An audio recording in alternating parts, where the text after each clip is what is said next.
So good morning, afternoon, evening, wherever you're watching from around the world. Welcome back to another Harkness Roundtable. I hope you enjoyed some of the recent additions that are currently on the Harkness YouTube channel, which have been put together superbly by the team, including some great stuff in the lead up to industry events such as Cinemacon. But no sooner has one of the key events come and gone in the calendar, we're focusing on two more wonderful events which Harkness are very much a part of, and that is the Cannes Film Festival and CineEurope. And at the time of recording, Cannes is coming to a close, and I believe Mark Ashcroft, CEO of Harkness, you were over in France over the last week or so. But so what makes, first and foremost, this festival so iconic for you? I was very pleased with the reaction that the French industry professionals gave to our recent launch of the Hugo screen. I must say, over previous years when I've been in France, the discussion has been very much around our Perlux screens. Many of the French integrators, dealers, have had a degree of nervousness about 3D screens in the French cinema environment. So for the three leading integrators to seek me out and to discuss Hugo was a real pleasure and a real thrill for me. What I would say, Chris, is that Harkness have been providing the Cannes Film Festival with screens for over 20 years. In the main Palais de Congrès festival hall, if you will, there are 20 Harkness screens, and they look superb. They really do look absolutely superb, and they utilize the ultimate to guarantee that quality. And every night they run full reports to look at the performance of the screen, of the projector. Christie are the projection partners of the Cannes Film Festival, so they have got great investment in the event, as we do with screens. And then there's Dolby Atmos backing that up. For us, we hosted a reception with the CST, and that was very well received. Good questions, and plenty for us to follow up on. So yes, important part of what we do. We've got our French manufacturing company, Demaspec, and we are very much part of that French cinema ecosystem. Yeah, absolutely. And Andrew, just to bring you in, I know we've spoken in the past about the importance of these events and hearing from a wide variety of people, but listening to Mark there, is it kind of maybe amplified with Cannes, given the sort of the stature of the festival itself? Yeah, these events are huge, and Cannes, I think, is, well, it's worldwide renowned as one of the leading events. But for the industry, it's what it's about, isn't it? It's the glamour, it's the glitz that brings the film to life. For the people who are making the films, it's hugely important that these events go well, and it's the showcase of what's upcoming. So the films are put out to the public, they do well. The exhibitors like the look of it, they buy it. It's once that film's in the cinema doing well, the industry is looking healthy, and once the industry is looking healthy from the supplier and the technology company side, we see companies wanting to invest to support everything that's going on, the positivity that's happening. So it's a whole ecosystem that starts with Mark attending Cannes Film Festival, which is quite a nice thing to do, I'm sure. But it's really important these events are going well, and for Harkness to supply products and do the monitoring of how the screen is performing, we see value in that, and the organisers of these events, they appreciate the support that we can offer. So yeah, we're pleased to be part of them. Yeah, and Richard, just leading on from what Andrew just said there, really, and what Mark said before, for Harkness to play such an integral part in the Cannes Film Festival and provide so many screens for over 20 years, that must be huge from a global marketing point of view. I think it goes a little beyond that into the respect that the brand and the technology has within the industry. Jumping back to the use of monitoring tools, whether it's DOPs or studios, to put content into Cannes costs a fortune, and it has to look right. And that starts with monitoring that into screens and the trust that we have to deliver that expected performance that matches, hopefully, what the filmmaker is seeing when it comes through post-production is really important. So it's great for us to have such an important part. It's even better that we're trusted to deliver that. Yeah, and Mark, you mentioned before we press record kind of about one of Harkness's latest products in Hugo. That seems to be really well received at the start of 24. Can you tell us a little bit more about that? Well, we've done a number of new products over the last 3 years, and quite an amount of that focus was actually on China, where we were asked to develop high gain screens for the China market, and Yao plus the team in Stevenage were able to do some quite amazing work on that high gain screen. To do that, the R&D folk had to look at new technologies, new materials, new formulations, and what we quickly discovered was that there was some interesting results obtained when you actually looked at laser speckle contrast ratio within a laboratory setting, and that really triggered a whole development program to see whether we could genuinely address the requirement of a speckle-free 3D screen.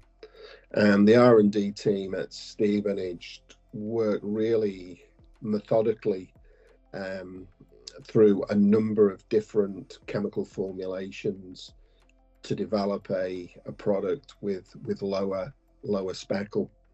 And it was really, I think, around the middle of 2023 that we started to see some of the early test screens in the market being better than anticipated in terms of speckle reduction.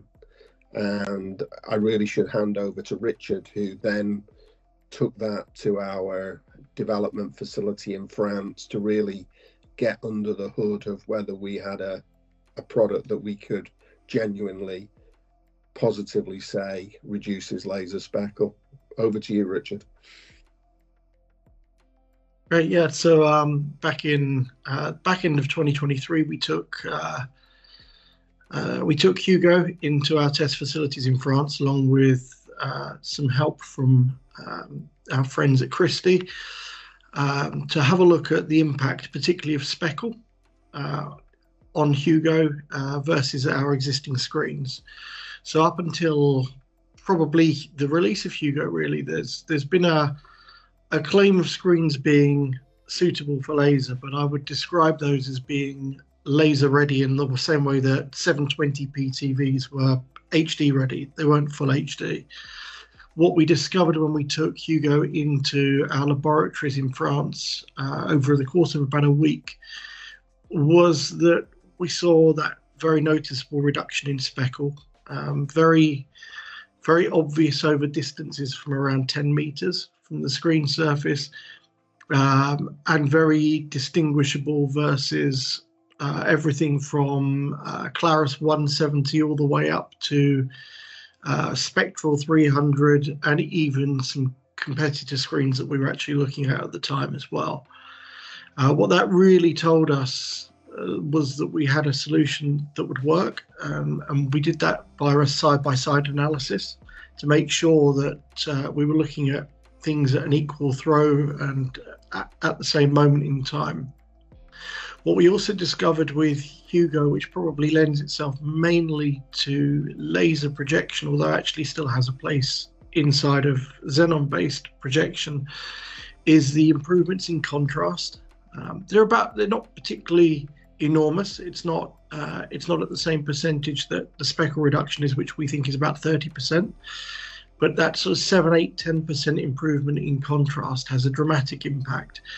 You look at the contrast ratios inside of some of the modern laser projectors, and they're significantly improved on xenon-based projectors. So the ability to enhance that image on screen with Hugo is significant. But on top of that, where the opportunity lies for those that are transitioning from lamp-based to laser, is that some of those old lamp-based projectors now, the contrast is ebbing away slowly over time. So the ability to hold some of that contrast in the screen, again, we think is of enormous value.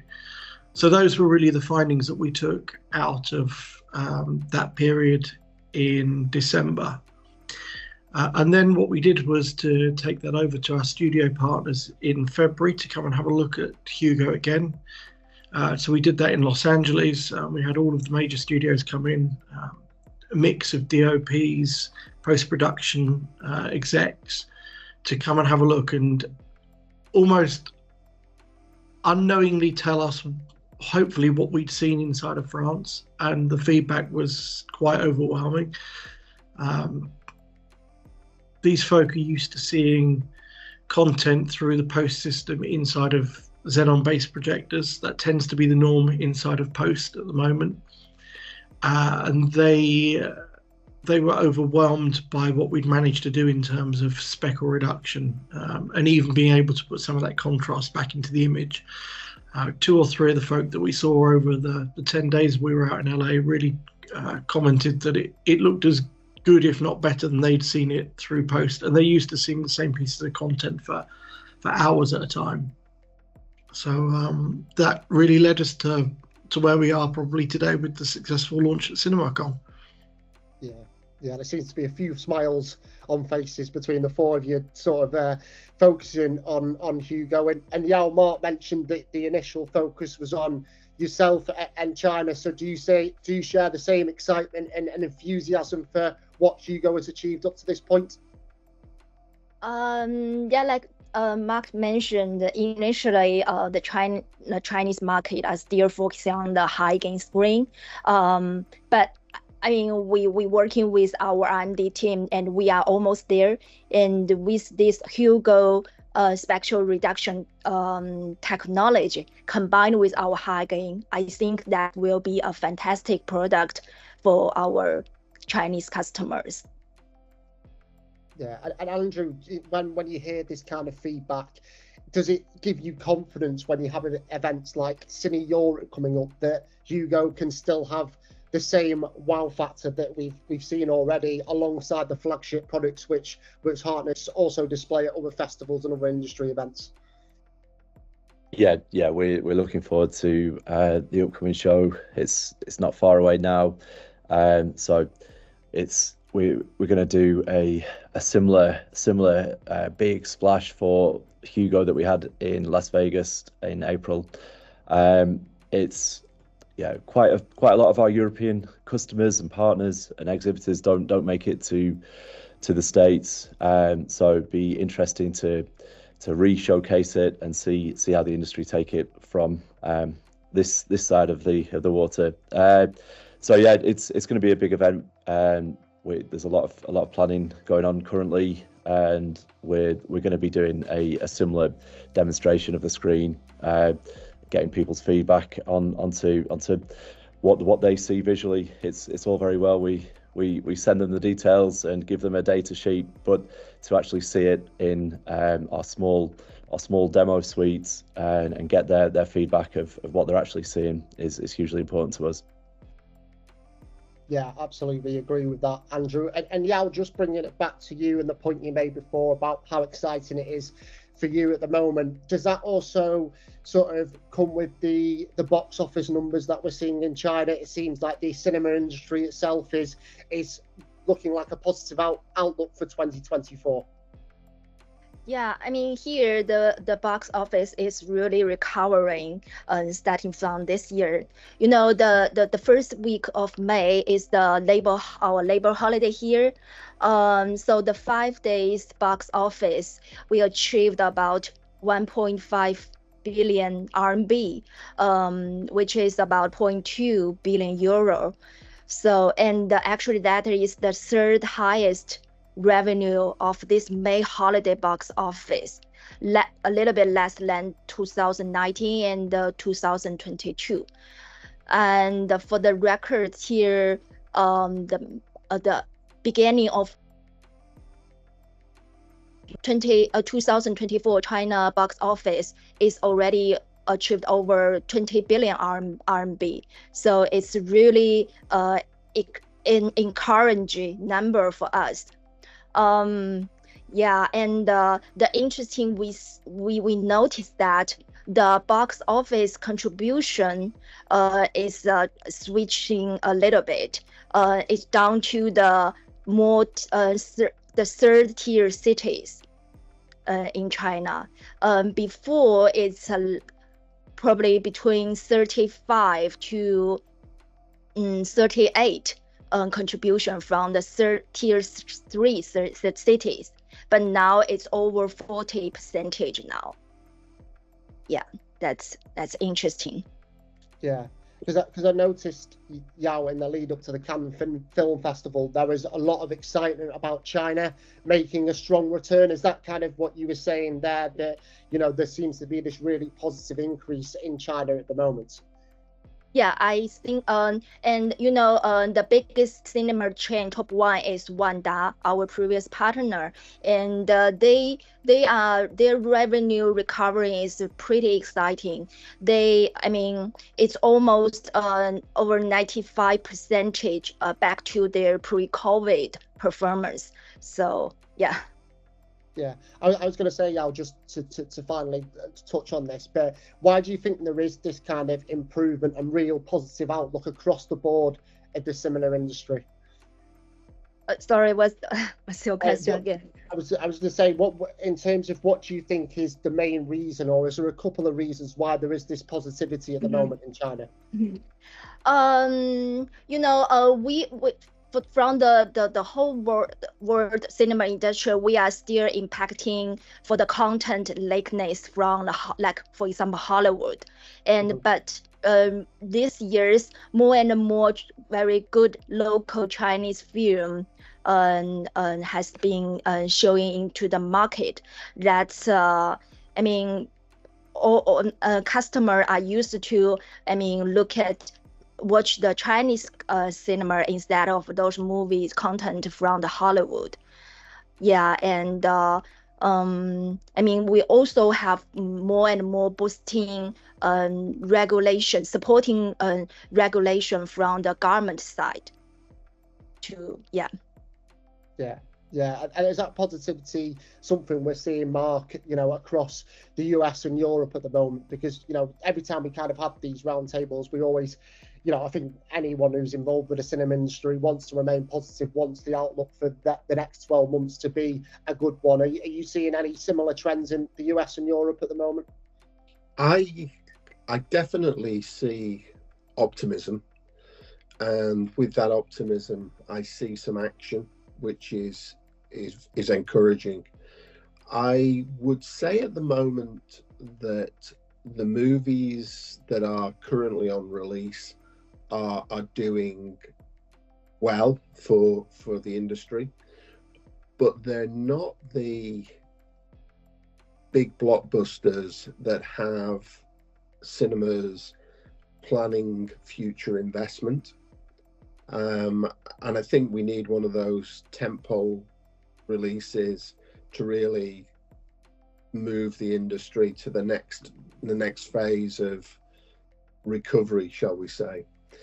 It was interesting, in late 2022, the industry knew that Avatar 2 was coming along, and they had investment plans because of the scale of that movie and a realization, an experience of what Avatar could deliver.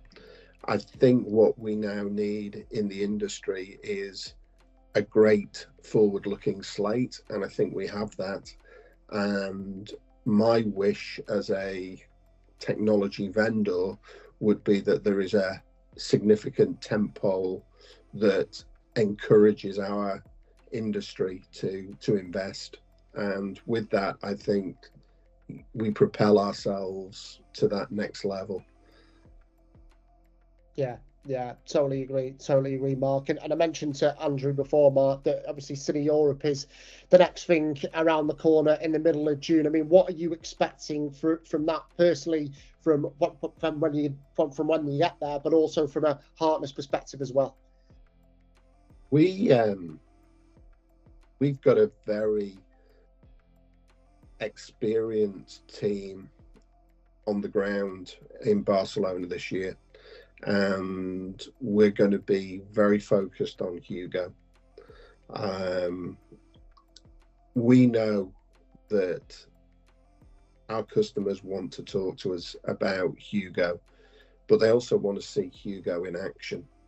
And when we were in Las Vegas at Cinemacon, customers saw Hugo in action and asked for quotes and placed orders, because seeing is believing, some people would say. I think what Richard and the team are doing at CineEurope is going to really allow customers to see Hugo in its best form. And I think, you know, without revealing any secrets, I think Richard's got a few tricks up his sleeve for CineEurope that should make our customers fall even more in love with Hugo than they are at the moment. That was going to be my next question to Richard, Mark. Now I can't ask it. Just on that, Richard, you know, correct me if I'm wrong here. I saw on Harkness's LinkedIn that some of the Hugo screens are sort of landing in cinemas across Europe and North America. And with the focus on CineEurope, that must be incredibly positive when you do see these people face to face and say, look, these screens are already landing in your continent. It's the best endorsement you can have for a new product. If you look across the industry now, there is a positive sentiment starting to materialize. Recently, Gower Street Analytics put their global box office forecast up by about 800 million for this year, and that's mainly off of the back of local content, but excluding China. So the territories that are recovering the fastest now with the loss of the Hollywood content this year are those that have got local product. So the UK and Ireland is probably a little bit more starved and more reliant upon Hollywood. But what we're starting to see is the forward planning, and some of that is starting to materialize in these early Hugo orders. If we look towards the second half of the year, as Mark alluded to in 2025, I think the story and the narrative of the industry changes dramatically.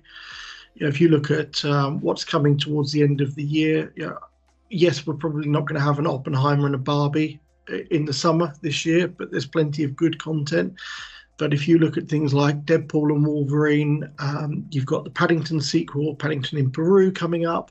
You've got Gladiator, you've got Joker, Wicked over Christmas. I just think that you're going to see a forward momentum that's going to allow exhibitors to feel that they can start to invest again back into the cinema. So having those Hugos going now is a positive step towards 2025. Yeah, and Hugo with its 30% speckle reduction, contrast improvement will be very, very much at the heart of any positivity which we see in the cinema industry towards the second half of this year, and as Richard quite rightly said, at the start of 2025 as well. And I'm sure there's a lot of excitement as well building up to CineEurope, and Harkness once again will be an integral part of that. So keep an eye out for anything that goes on at Harkness's YouTube channel, across the social media as well. And I'm sure there'll be loads more content to come ahead and around CineEurope as well. But my thanks to Mark, to Richard, to Yao and Andrew, and that has been another Harkness Roundtable.